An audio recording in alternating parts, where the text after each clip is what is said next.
Hello, good evening, Kenya. This is Kenya News Alert na tupo ndani ya Government and History Show. I am your host, House of Zulfa, pamoja na I'm Lewis Philip, and I'd like to welcome you once more to our show. Thank you. Welcome. Thank you. So today we are going to talk about Bwana Raila Odinga. Yeah. And again, we have to remind our viewers that Government and History is a show dedicated for talking and telling us about our history as Kenyan people. We want to know our politicians, our history. Where are we from as Kenyans? Yes? Yes. So, Raila Odinga. Tell me about Raila Odinga. So Raila is As the man. As the man. Raila was born in 1945 in Kisumu, in a missionary church. He was born to Mary Juma Odinga. Yes. And his father, as we all know, is Jaramogi Odinga. Raila is a father. Before he's a father, he was a footballer. No, umekimbia sana. Umekimbia mbio sana. Let us start his background, his education. Oh, his education. As a man, uko. Okay. He studied at a school in Kisumu, a missionary school. And let us start with.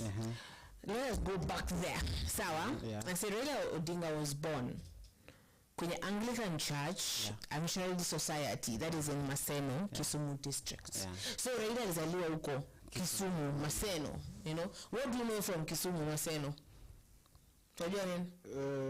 The famous Maseno University, yes? Yeah. So is it like even wanatuambia it is the best? Yeah. Ama tu it is because imesomea watu wakubwa. There are friends of mine who are there, and I think it is the best. It is good, yes? Yes. Because for one to live to such kind of reputation, you strive, you know. Leaders cannot come to a school where that people are like, let's go to that school, ilienda leaders. Pia hiyo shule, I'm sure the management iko like, we need to be kama shule nyile. To be top tier. Yeah. So yeah, that school is literally one of the best in the country. Yeah. Niambele shule fulani tunaisifia huko Kenya itakuwaje? Ana high school itakuwaje? Kenya, kuna Kenya High, kuna Mangu. Kuna Stare. No, I'm gonna have shorts in Stare. Yeah, Stare. So remember, because there was a time when I went to my Forces Academy for some time. Yeah. Because kidogo nilikuwa siongei, so I had to go to a school yenye iko pale karibu. And I remember meeting those people, and you look at them and you're thinking, what is so special about them? You know? I don't want to get into that. You know, because we're on Raila, born over Maseno, Kisumu district, Nyanza province on the 7th January 1945. Yeah. Where? 1940. Uko 45. Yeah. When life was life, yes? Yes. To Mary Juma Odinga and Jaramogi Odinga. His father served as the first vice president. We shall get at some point to Mongele the son, but at some point we shall talk about the father. But today, because due to popular demand, people want to know about Raila Odinga. Amani Amolo, Amani Omolo. I think it's Amolo or what? Yeah. So Bwana Odinga, Bwana Raila, his father served. His father served as the vice president. Yeah. He is a member of the Luo ethnic group. He went to Kisumu Women Primary, and Maranda Primary in Bondo, and Maranda High School, where he studied until 1962, when he was transferred by his father to Germany. Yeah. So you see, this person was a rich boy. Yeah, very rich. Very. And wewe unacheza mtoto wa deputy president. Wakati shilingi ilikuwa shilingi, I want to insist. Nikaribia microphone. Wakati shilingi ilikuwa shilingi, because back then kwa alipa nyumba 0 sumni nyumba. So ukisikia this person is going to Germany back then, born by the vice president, you can imagine. Such a good time. I can imagine. So tell me about now this person. Now from there, Menda Germany. Tell us about his story in Germany. He spent his 2 years in Germany.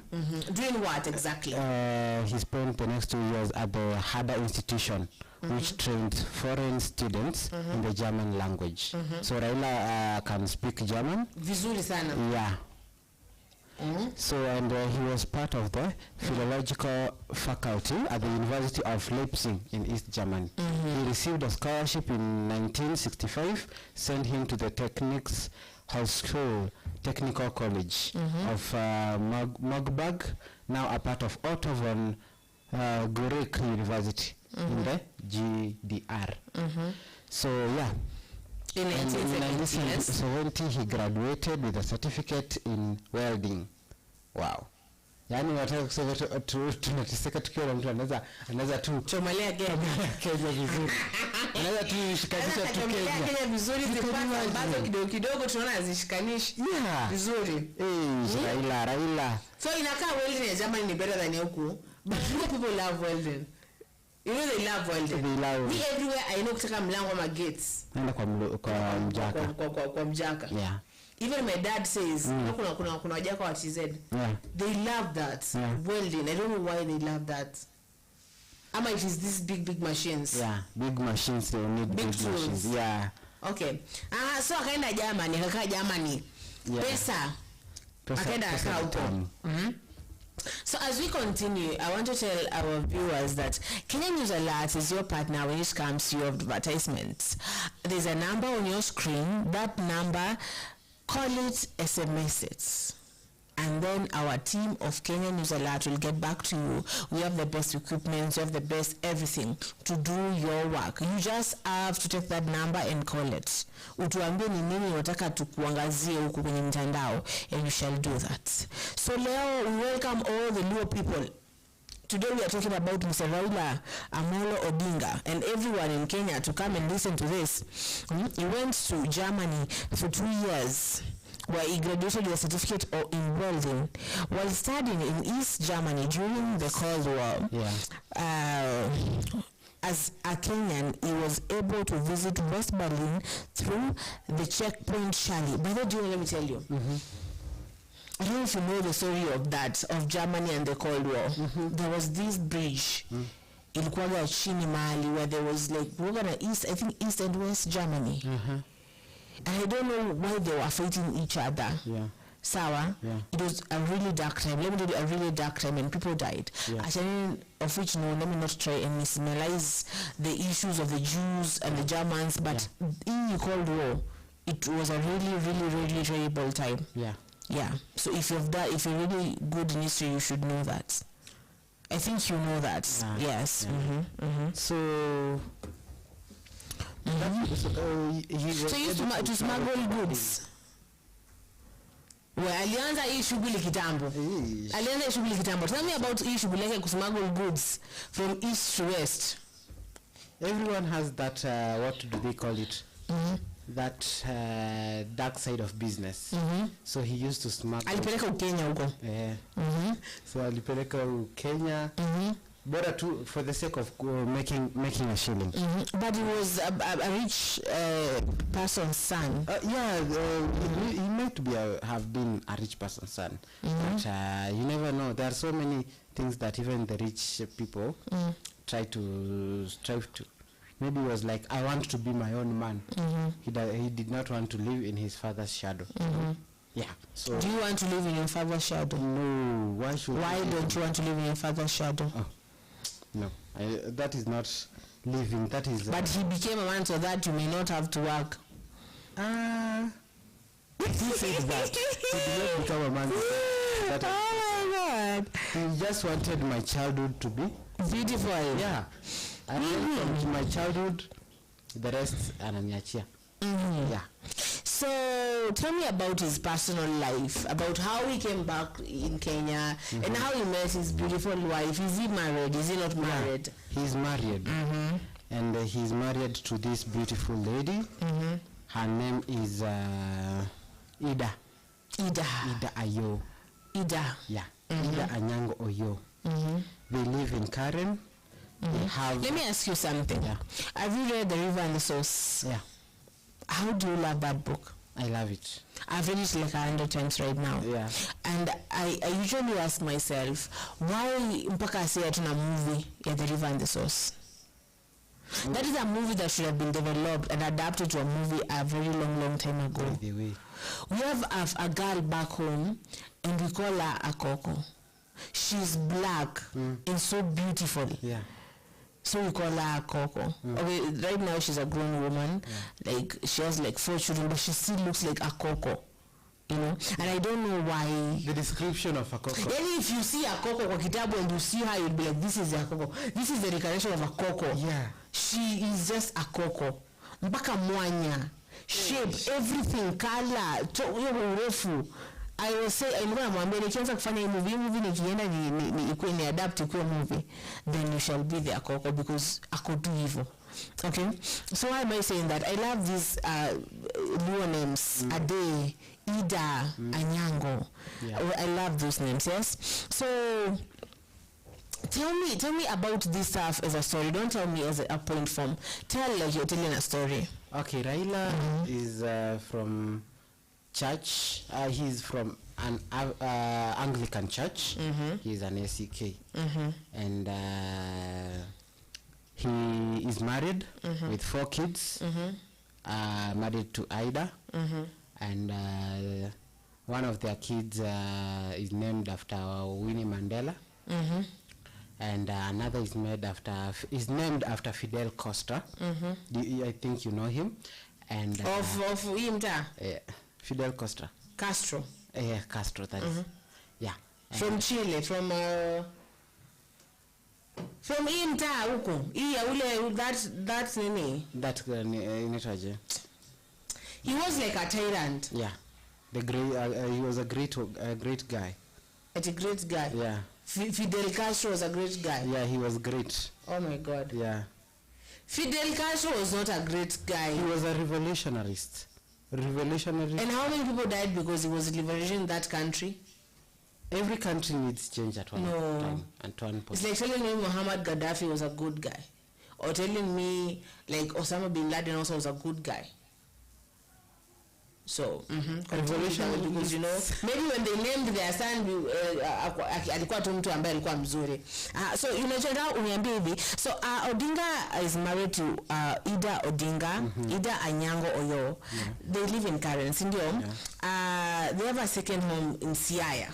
Siaya ambapo wasendo wamekuja wamenunua land ya pili sasa. Wanaishi huko. Yes? So these children named after all those people. Fidel, by the Fidel wasn't. He was the Prime Minister of Cuba. Yeah, that's the place now. And then what did he do? See, okay, firstly he led a revolution.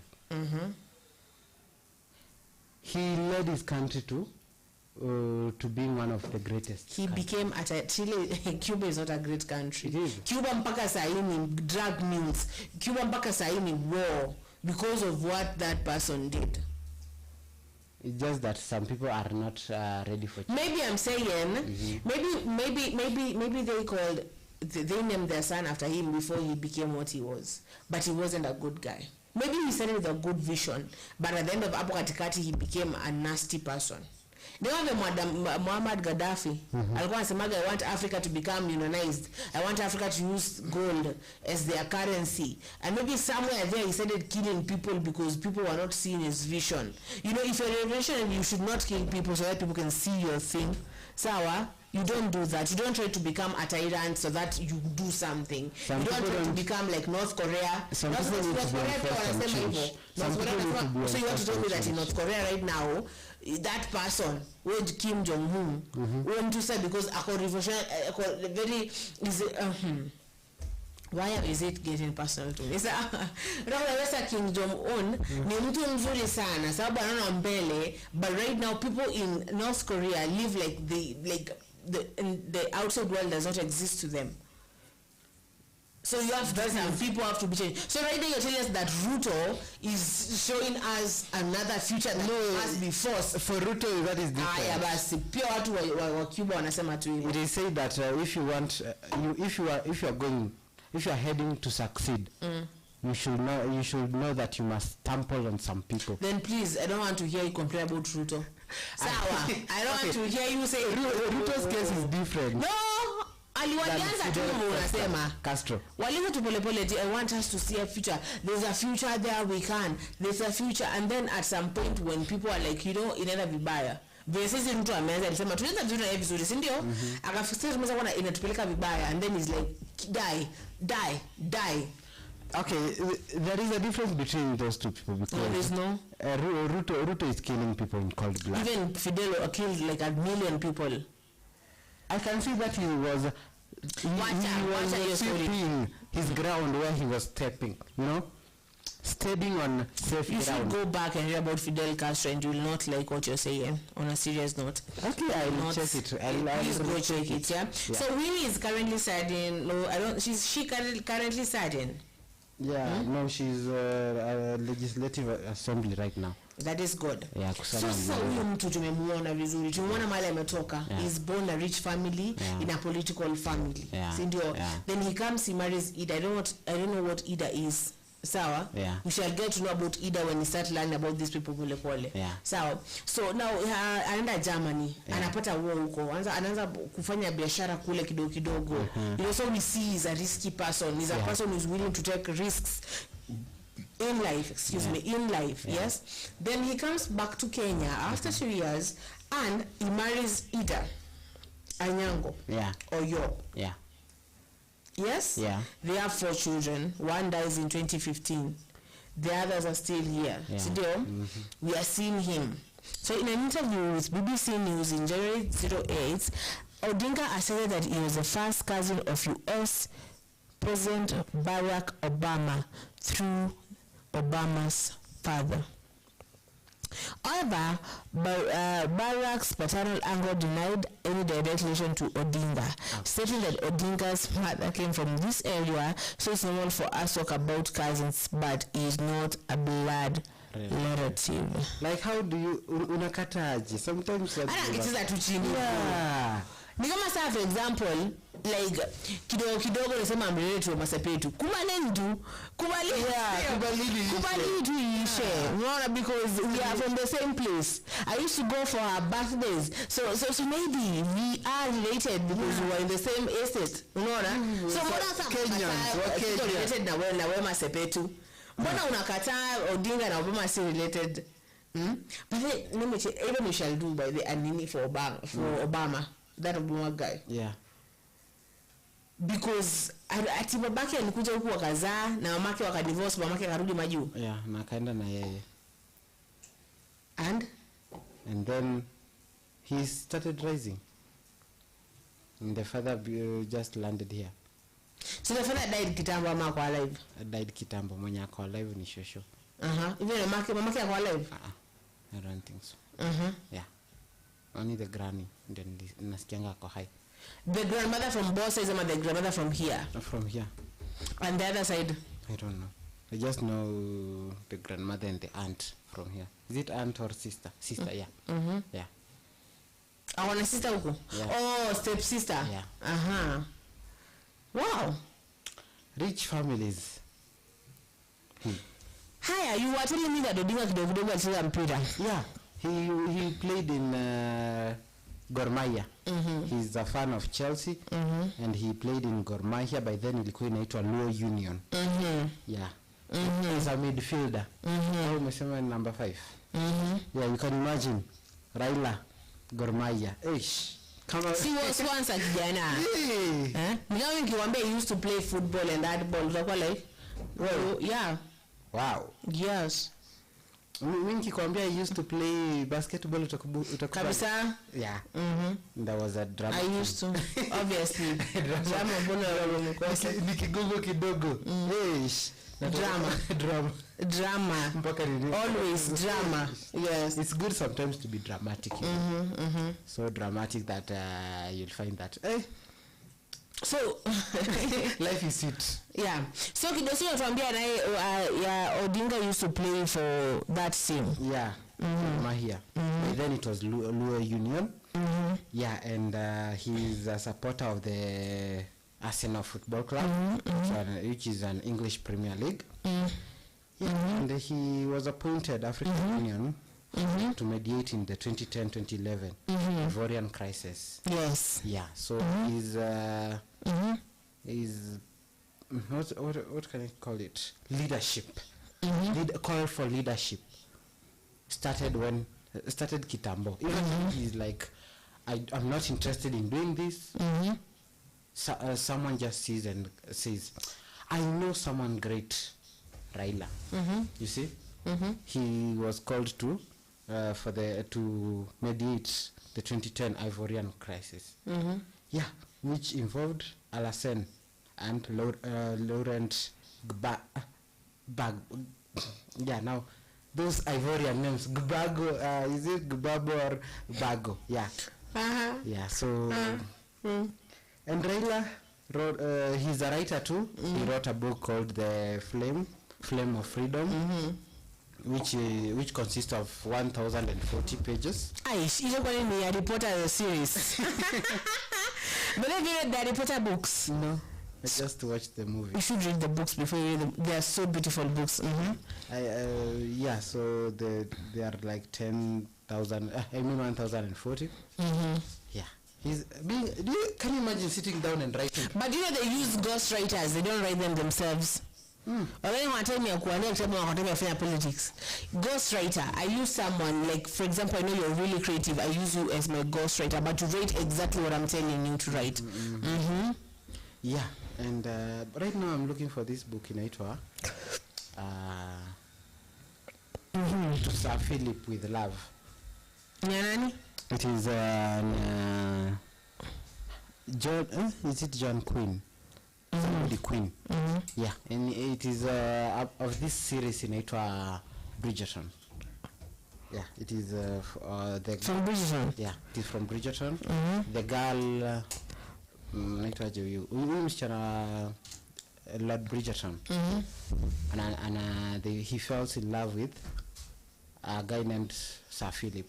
So he writes him a letter. She writes him him a letter. I want to read that book.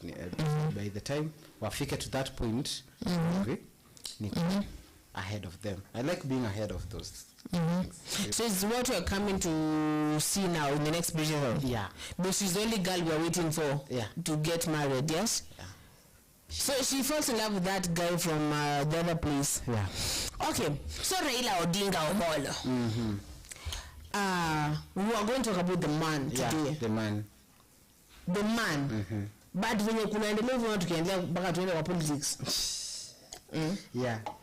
Because there's no much from him as a young man, but at least from the first segment we know who Raila Odinga was as a man.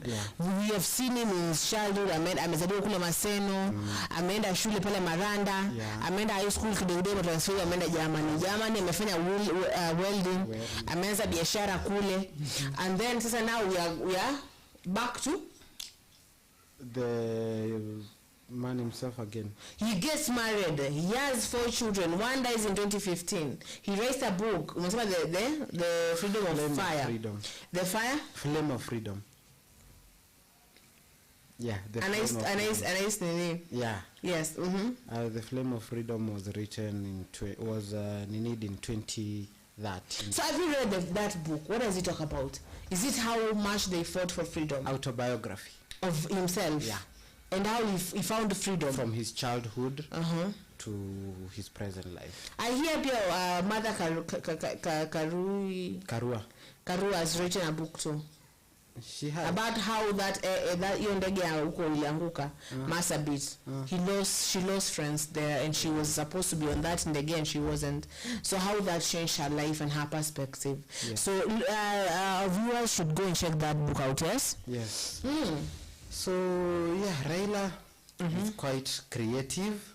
He's quite passionate about the country, and he's such a great and loving father, not just to his children, but to his grandchildren too, and to his country. He's I think the way he loves this country, he loves this country so much. Yes, he has done some bad things, because who is perfect? No one is perfect, and his past cannot be changed. You cannot change the past. The past is just a past. So because you can't change it, just face it, accept it, and move on. And as life dictates, though there are consequences, face them alone. And forget about what you did. Focus on what you will do. Yeah. The future. Focus on the past future. Is not for you. That is long gone. When today you Peter and you didn't shower. Yeah. Focus about tomorrow. Yeah. Focus shower tomorrow. To shower yes. In the morning. So yeah. And another thing is that to all people, let's not just start running into conclusion or jumping into conclusion when someone sacrifices their ego for us. It is not easy for a Luo to just sacrifice his ego. It is very hard. And ukiona ameshikana na Ruto on the basis that. So back then, nakumbuka asubuhi fulani we were discussing about this issue, and some people were bringing like the way the Gen Zs were dying, this man had really to wake up and do something about it. You know? Because if he didn't lay down his ego, even back in 07, people would have continued to die. And they would have died terribly. So he knew he was right, but he had to lay down his ego because Kenya is his first love. And when you love someone or you love something, you have to like toa ego. You know, wanasemaga when you read these philosophy books and they say, you read more about the Greek gods, they say that ego is the only thing that makes us men, but ukitoa ego you will be like a god. Sawa? Like ego tu, your ego, ukishaitoa your ego na pride, then you are good to go. Yes. Continue, my dear. So yeah, and to some people Raila is like you have said, a god. To some people he's like a god. Kwa nini walimnyima kura? When you kwa nini Wakenya tunasemaga tuampea kura lakini ikifika wakati wa kura tumpee kura? That is the question. Who anaibiwa? What else can I say? Who anaibiwa? Kwani hebu nikuulize swali, kama kuna mtu ambaye tafadhali comment pale uniambie kwa nini anaibiwa kwa kura all the time? If he knows anaibiwa, mbona asieke mikakati ya kufanya kwamba hataibiwa kura anymore? Okay, Raila has faith, as I said earlier, has faith in people, you know. His faith in. But by now you should have learned his lesson. Me sometimes when you bored and like vibaya sana. Because unajua unaibiwa wangu akura, mbona like usi just put mikakati make sure hii kitu sitaibiwa. Anaweka lakini wenye wanamuibia. Kwani yeye ana kazi wake? Sikiliza, wenye wanamuibia wananunua mpaka hao wenye so you want to know that people are not loyal to him? Everyone is loyal to money. Everyone is loyal to money. Sasa Raila gives you 5 million. Ruto gives you 10 million. Utaenda kwa nani? Hakuna at this point. 10 between 5 million and 10. I will not go to any of you. I will be in Diani now. In Zanzibar somewhere. Or in Kitui. Somewhere. Amekupea hijack those votes. Zikuje kwake.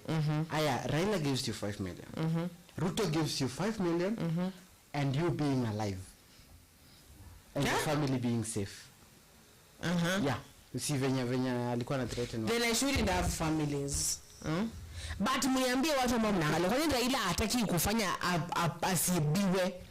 Kwa nini by now, because ameibiwa 07, ameibiwa when 2013 ameibiwa 2017 yeah. Ameibiwa 22.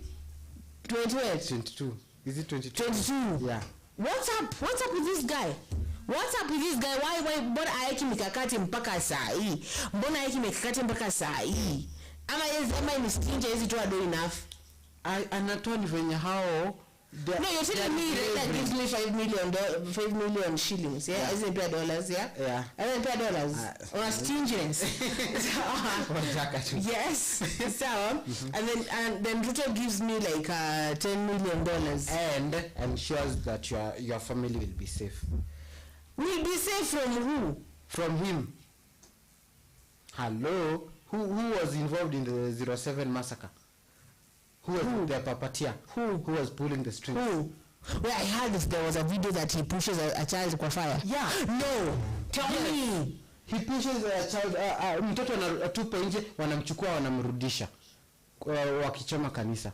So you can imagine, huyo mtu anakuambia sawa basi tutakupea. No. Tell me about that. And then your family will be safe. What? Okay, in 07. Wait, you know me, I was children back then. Yeah, you were children. So I don't know really what happened. Nasikia tu kuoga na violence wanga mbaya sana, like Kenya was about to die. Yeah, because I remember the issues 07. Tulitorokanga tukaenda ushago sisi. Mlikuwa mnaishi wapi? Tulikuwa tunaishi tu nini hapa nini in this Portland place. Yeah. And it was really bad. It was terrible. I was like, I don't know, 1 year old back then. Where? So tell me what 1 year surely. But what I know is I was children. So I don't know what was happening. So tell me, I had, now when the Hague cases were going on, yeah. I heard that he pushed a child kwa fire. So how did you forget that as Kenyans? The story goes that when they were storming a church, a mother decided to save her son. But after ametolewa, they took him, these Ruto people, wakachukua huyo mtoto na wakamrudisha ndani. So they banned people in church. Why were those people in church? That was the only safe harbor, dearest. Kwani hebu nikuulize, God is the only one who can save us. So they ran. Yeah, like almost everyone who did not support them. Nyumba zao zinachomwa. Everything yao inachomwa. Their families, everyone. They are being killed mercilessly, heartlessly. Are those videos right now in the internet? Those are available. I want to see. And you can imagine sasa after that, unakimbia kwa kanisa. Kwa hiyo kanisa ndio mnaenda mnauliwa kabisa.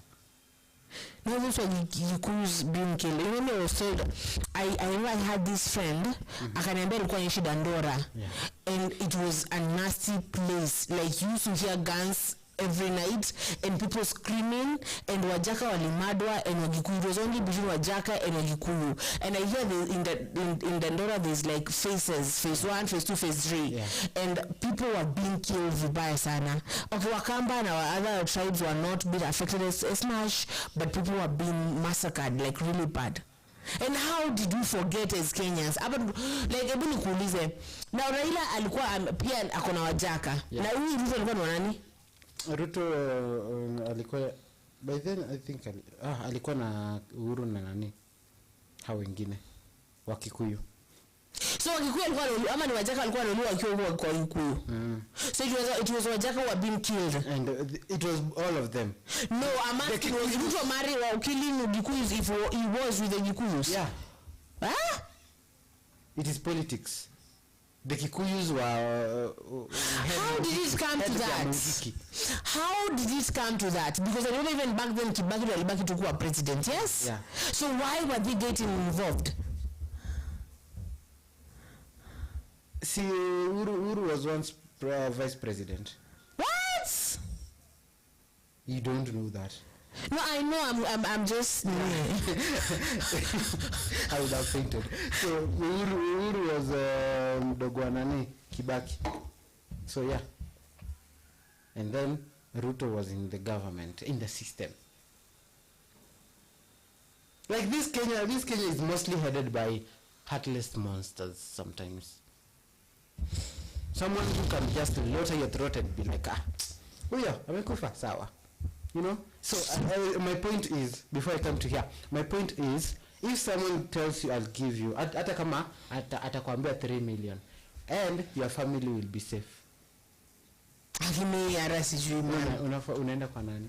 Will you risk 2 million for the head of your, and Raila is giving you 5, Ruto is giving you 3, and your family safety? Will you risk? Why? We are talking about Raila today as the man. Tomorrow we shall go much deeper. Yeah. To know Raila as a politician and all those dirty things that you have told me right now, that I'm going to go and search for those videos so that I may traumatize myself even more, you know? Sawa. But we have like only 5 minutes to wrap this up. Yeah. So today, as viewers, Kenya News Alert is your partner when it comes to your advertisements. There's a number pale kwenye screen yako, ninachukua hiyo number wa SMS, WhatsApp, wa SMS kwenye message za kawaida, and they will get back to you. Our executive producer will get back to you. Our team of Kenya News Alert will get back to you. Be assured we have the best equipments, the best people to do this for you. You don't have to worry. We are a creative place. So tell me, Raila pia naye alikuwa amejaa hiyo time. Yeah. Hataki kusikia. Pia naye anaua watu kabisa.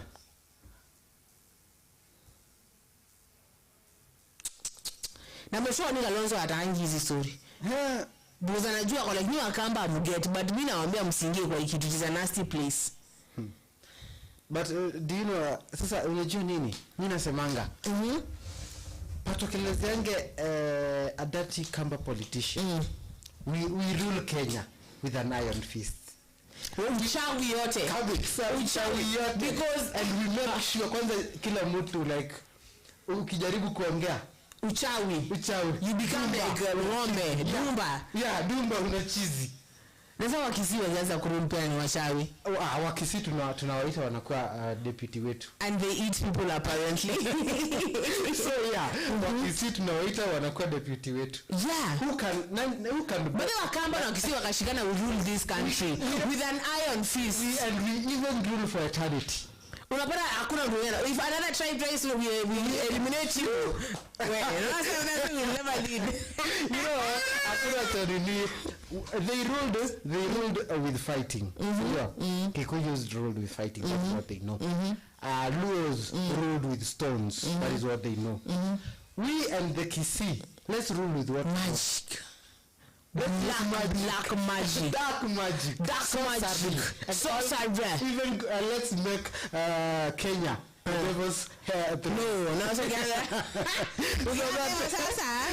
Okay, that magic is. And when you are asked for sacrifices, we are sacrificing in other tribes. That is the point.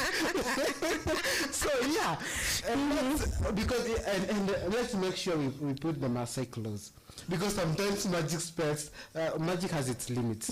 So what will Maasais be helping us with? They know how to jump.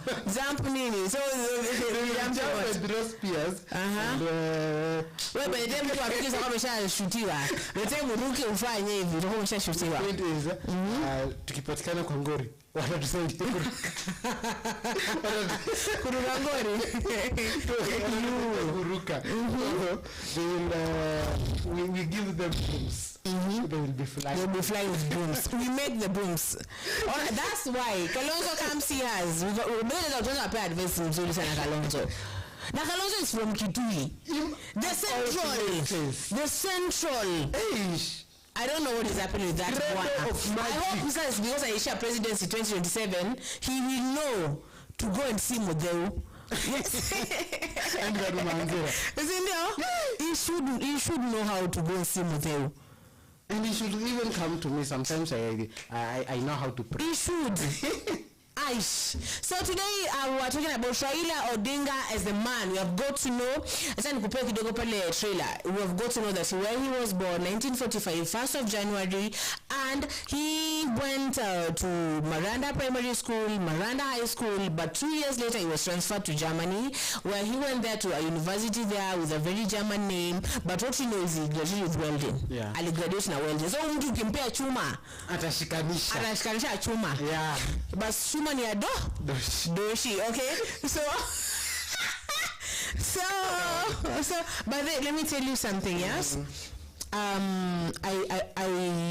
My dad was doing something back here in the river, and I remember a friend of mine telling me, if you want the best, go for doshi. So I will not do that because we're not advertising doshi here.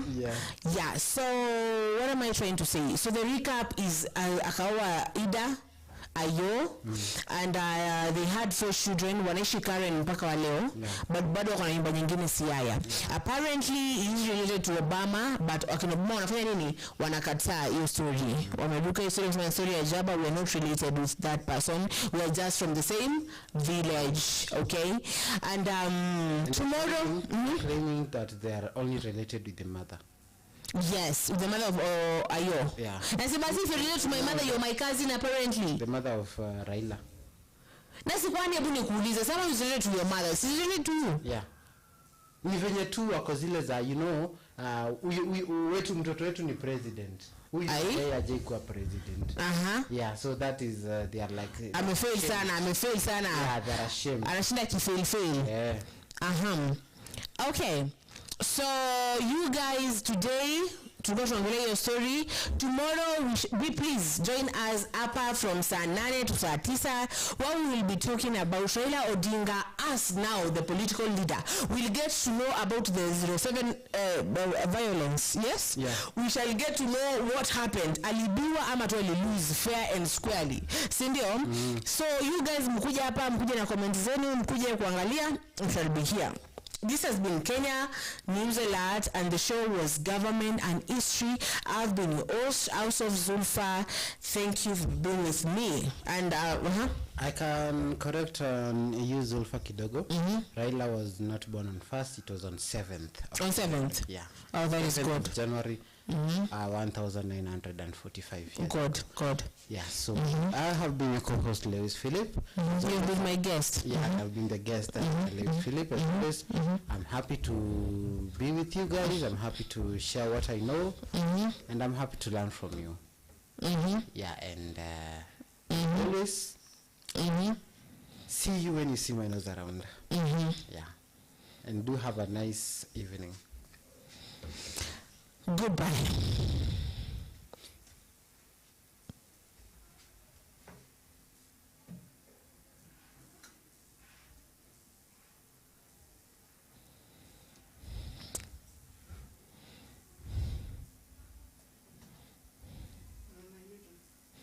Okay.